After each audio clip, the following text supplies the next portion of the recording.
ശ്രീ ജയകുമാർ പറഞ്ഞ കാര്യങ്ങൾക്ക് കൂടി അങ്ങ് മറുപടി നൽകണം. നിങ്ങൾക്ക് ഈ പ്രതിസന്ധി ഒരു മിനിറ്റ് ശ്രീ അനിൽ ബോസ് പറഞ്ഞോളൂ. ഒരൊറ്റ സെക്കൻഡ്. ഈ സുരേഷ് കുമാർ ഈ ചർച്ചയിൽ പറയുന്നത് ഭാഗികമായ സത്യങ്ങൾ മാത്രമാണ്, ഭാഗികമായ കാര്യങ്ങൾ മാത്രമാണ്. നിലവിലുള്ള ലോങ് ടൈം കരാറുകൾ ഉമ്മൻചാണ്ടി സർക്കാരിന്റെ കാലത്ത് വെച്ചിട്ടുള്ളത് റദ്ദ് ചെയ്തിട്ടുണ്ട്. NTPC അടക്കമുള്ള സ്ഥാപനങ്ങളുമായി ബന്ധപ്പെട്ട് വെച്ചിട്ടുള്ള കരാറുകൾ റദ്ദ് ചെയ്തിട്ടുണ്ട്. അവസാനം വൈദ്യുതി ഉപയോഗം NTPC-യുമായി ഒരു കരാർ പോലും റദ്ദ് ചെയ്തിട്ടില്ല. NTPC-യുമായുള്ള ഒരു കരാറും റദ്ദ് ചെയ്തിട്ടില്ല.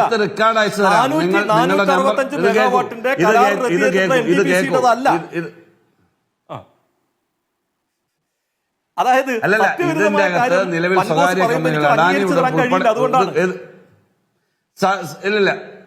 അല്ലല്ല, ഇപ്പൊ നിങ്ങൾ ഈ മേഖലയിൽ പ്രവർത്തിക്കുന്ന ആളായിരിക്കും, പക്ഷെ നമ്മൾക്ക് കിട്ടുന്ന രേഖകൾ വെച്ചിട്ടാണ് നമ്മൾ സംസാരിക്കുന്നത്. നിങ്ങൾ പറയുന്നത് ശരികളുണ്ടാവും, പക്ഷെ നമ്മൾ പ്രതിപക്ഷ നേതാവ് ചൂണ്ടിക്കാണിച്ച കാര്യം ശ്രീ സുരേഷ് കുമാർ, പ്രതിപക്ഷ നേതാവ് ഈ പ്രതികരണമായി ഫേസ്ബുക്ക് പോസ്റ്റ് ഇട്ട കാര്യം, വാർത്താക്കുറിപ്പായി പുറത്തിറക്കിയ കാര്യം, UDF സർക്കാരിന്റെ കാലത്ത് സജ്ജമാക്കിയ പവർ കോറിഡോറും കുറഞ്ഞ നിരക്കിൽ വൈദ്യുതി ലഭ്യമായിരുന്ന ദീർഘകാല കരാറും ഉപയോഗപ്പെടുത്തിയിട്ടാണ് പവർ കട്ട് ഒഴിവാക്കിയതായി പിണറായി വിജയൻ സർക്കാർ മേനി നടിച്ചത്. 2 വർഷം മുമ്പ് കരാർ റദ്ദാക്കിയ ശേഷം 4 രൂപ 50 പൈസയ്ക്ക് വാങ്ങിയിരുന്ന വൈദ്യുതി 6 രൂപ മുതൽ 12 രൂപ വരെ നൽകി വാങ്ങുകയാണ് ചെയ്തത്. ഇതിലൂടെ ദിവസേന 15 മുതൽ 20 കോടി രൂപയുടെ നഷ്ടം ഈ സർക്കാർ വൈദ്യുതി ബോർഡിന് ഉണ്ടാക്കി എന്നാണ് പറയുന്നത്. അതായത് ഈ പ്രശ്നവുമായി ബന്ധപ്പെട്ട് പവർ കോറിഡോറിന്റെ ആണെങ്കിലും ഹൈ വോൾട്ടേജ് ലൈൻ പ്രോജക്റ്റുമായി ബന്ധപ്പെട്ടുണ്ട്. അല്ല, ഒരു മിനിറ്റ് അല്ല, ഞാൻ പറഞ്ഞ ഹൈ വോൾട്ടേജ് ലൈൻ പ്രോജക്റ്റുമായി ബന്ധപ്പെട്ടും വലിയ വീഴ്ച. ഓക്കെ പറഞ്ഞു. ഒന്ന് പവർ കോറിഡോർ 2006-ലാണ് പണി. പവർ കോറിഡോർ 2006-ൽ പണി തുടങ്ങി. 2011-ൽ ഏകദേശം ഈ പറയുന്ന പവർ കോറിഡോറിൽ 32 ടവറുകൾ നമ്മുടെ കൊച്ചി എടമൺ റൂട്ടിൽ ഉണ്ടാക്കിയിട്ടതിന് ശേഷമാണ് കഴിഞ്ഞ 2006-2011-ലെ ഇടതുപക്ഷ മുന്നണി ഗവൺമെന്റ് പോയത്. 2011 മെയ്ക്ക് ശേഷം ഒരു പുതിയ ടവർ പോലും അവിടെ പണിതില്ല എന്ന് മാത്രമല്ല, 2012-ൽ PGCIL ആ പണി പൂർത്തിയാക്കാൻ കഴിയില്ല എന്ന് പറഞ്ഞ് അവിടെ പ്രാദേശികമായി ഉയർന്നു വന്ന എതിർപ്പ് ഉമ്മൻചാണ്ടിയുടെ മണ്ഡലമായിട്ടുള്ള പുതുപ്പള്ളി തന്നെയാണ് എതിർപ്പ് വന്നത്. അതിന്റെ ഭാഗമായി അത് സെറ്റിൽ ചെയ്യാത്തതിന്റെ ഭാഗമായി 2012-ൽ PGCIL ആ ഓഫീസ് പൂട്ടി പണി പൂർത്തിയാക്കാൻ പറ്റില്ല എന്ന് പറഞ്ഞ് ഉപേക്ഷിച്ചു പോയ പദ്ധതി 2016-ൽ ഓഗസ്റ്റ് മാസത്തിൽ PGCIL-യുമായി യോഗം ചേർന്ന് 2016 ഡിസംബറിൽ പണി തുടങ്ങി 2018 സെപ്റ്റംബർ മാസത്തിൽ പൂർത്തിയാക്കിയാണ് പവർ കോറിഡോർ പൂർത്തിയാക്കിയത്. അതുകൊണ്ട് പവർ കോറിഡോറിൽ ഏതെങ്കിലും രൂപത്തിൽ UDF സർക്കാരിൻ്റെ സഹായകരമായ ഇടപെടൽ ഉണ്ടായിട്ടില്ല എന്ന് മാത്രമല്ല, അത് തകർക്കാനുള്ള ഇടപെടലേ ഉണ്ടായിട്ടുള്ളൂ. ശരിയാണ്, പവർ പർച്ചേസ് കരാർ 2014-ൽ ടെൻഡർ ചെയ്ത് 2015-ലാണ് ഫൈനലൈസ് ചെയ്തത്. ആ ഫൈനലൈസ് ചെയ്ത് UDF സർക്കാരിന്റെ കാലത്താണ്. പക്ഷേ ആ പവർ പർച്ചേസ് കരാറിൽ സാങ്കേതികമായി പിഴവും അതുപോലെ തന്നെ നിയമപരമല്ലാത്ത ചില നടപടികളും സ്വീകരിച്ചതിന്റെ ഭാഗമായി ആ പവർ പർച്ചേസ് കരാറിന് റെഗുലേറ്ററി കമ്മീഷൻ 2015-ൽ തന്നെ അനുമതി കൊടുത്തില്ല. അത് കൊടുക്കാതിരുന്നിട്ടും ആ പവർ കേരളത്തിന് ആവശ്യമാണ് എന്ന് കണ്ടുകൊണ്ട് 2016 മുതൽ 2023 വരെ ആ പവർ അവൈൽ ചെയ്തു. പക്ഷേ അതിന്റെ നടപടിക്രമങ്ങൾ പൂർത്തിയാക്കി റെഗുലേറ്ററി കമ്മീഷൻ 2023-ൽ ആ കരാർ റദ്ദ് ചെയ്തപ്പോൾ ആ കരാർ റദ്ദ് ചെയ്യുന്നത് കേരളത്തിന് ദോഷകരമാണ് എന്ന് നയപരമായ നിർദ്ദേശം കൊടുത്ത് കരാർ പുനഃസ്ഥാപിക്കുകയാണ് ഇടതുപക്ഷ ജനാധിപത്യ മുന്നണി ചെയ്തത്.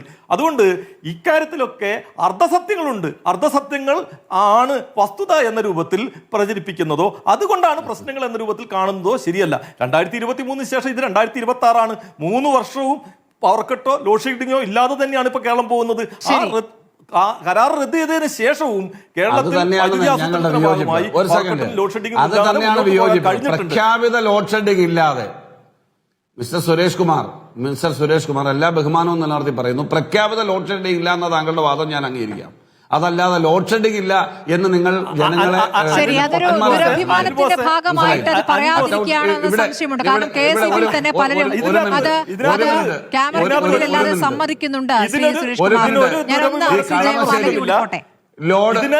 ഇതിനകത്ത് ഒരു ദുരഭിമാനത്തിന് പ്രശ്നമില്ല.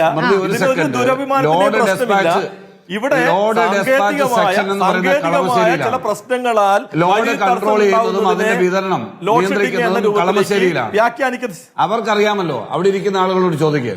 കളമശ്ശേരിയിലെ LDC ആണ്, ലോഡ് ഡെസ്പാച്ച് സെന്റർ ആണ്. Yes. അവിടെ ഇരിക്കുന്ന ഉദ്യോഗസ്ഥന്മാരുമായിട്ടൊക്കെ ഡിസ്കസ് അതെ, ആ സെന്റർ കളമശ്ശേരിയിലാണ് പ്രവർത്തിക്കുന്നത്. കൺട്രോൾ ചെയ്യുമ്പോൾ അത് തന്നെയാണ് ഞാൻ തുടക്കത്തിൽ പറഞ്ഞത്. അറ്റകുറ്റപ്പണികളുടെ പേരിൽ പ്രഖ്യാപിതമല്ലാത്ത ലോഡ് ഷെഡിംഗ് അറ്റകുറ്റപ്പണികളുടെ പേരിൽ അവിടെ ഇരുന്ന് കളമശ്ശേരിയിൽ ഇരുന്നുകൊണ്ടാണ് ഇവർ കൺട്രോൾ ചെയ്തുകൊണ്ടിരുന്നത്. സാങ്കേതികമായി ഒരു മിനിറ്റ് അൽബോസെ, സാങ്കേതികമായി പവർ കട്ട്, ലോഡ് ഷെഡിങ്, വൈദ്യുതി നിയന്ത്രണങ്ങൾ, ഇതൊക്കെ സാങ്കേതികമായി വ്യത്യസ്ത പദങ്ങളാണ്. പവർ കട്ട് എന്ന് പറഞ്ഞാൽ വൈദ്യുതി ഇല്ലാത്തത് കൊണ്ട് പേഴ്സൻറ്റേജിൽ ഇല്ലാതാക്കുന്നതാണ്. 100% പവർ കട്ട് ഉണ്ടായിരുന്ന സംസ്ഥാനമാണ് 1995 കേരളം. 100% പവർ കട്ട് 3.5 മണിക്കൂർ ലോഡ് ഷെഡിങ് ഉണ്ടായിരുന്ന സംസ്ഥാനമാണ്. ലോഡ് ഷെഡിങ് എന്ന് പറഞ്ഞു കഴിഞ്ഞാൽ ഒരു നിശ്ചിത സമയം തുടർച്ചയായി വൈദ്യുതി വിതരണം നിർത്തിവെക്കുന്ന ഏർപ്പാടാണ് ലോഡ് ഷെഡിങ്. വൈദ്യുതി താൽക്കാലികമായ ചില പ്രതിസന്ധികൾ, ലൈനുകളുടെ തകരാറുകൾ, മറ്റ് പ്രശ്നങ്ങൾ കൊണ്ട് താൽക്കാലികമായി വൈദ്യുതി നിയന്ത്രണം ഉണ്ടാകുന്നതിനെ നോർമലി ലോഡ് ഷെഡിംഗ് എന്നോ പവർ കട്ട് എന്നോ പറയില്ല. വൈദ്യുതി നിയന്ത്രണങ്ങൾ ഈ രൂപത്തിൽ ഉണ്ടാകുമ്പോൾ ജനങ്ങൾക്ക് ബുദ്ധിമുട്ടുണ്ടാകുന്നുണ്ട് എന്നുള്ളത് സത്യം തന്നെ.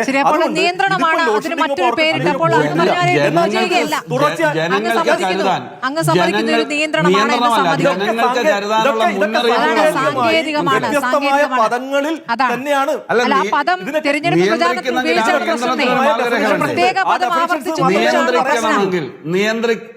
ഒരു പ്രത്യേക പദം തെരഞ്ഞെടുപ്പ് പ്രചാരണത്തിൽ ഉപയോഗിച്ചാണല്ലോ പ്രശ്നം. എന്താണ് പവർ കട്ട് എന്നറിയാത്ത ഒരു തലമുറ ഇവിടെയുണ്ട് എന്ന് ആവർത്തിച്ച് പറയുമ്പോൾ ആ തലമുറയ്ക്ക് ഇപ്പോൾ കാണിച്ചു കൊടുത്തിരിക്കുന്നു എന്താണ് ഈ പവർ കട്ട് എന്ന്. അതിന് മറ്റു പേര് പറഞ്ഞു വിളിക്കുകയും ചെയ്യുന്നു. അതല്ലേ പ്രശ്നം? ഡോക്ടർ MG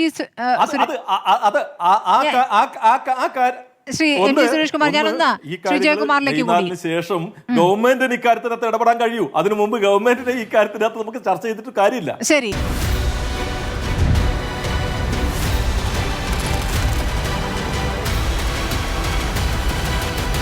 ഡിബേറ്റ് വിത്ത് സ്മൃതി പരുത്തിക്കാട്.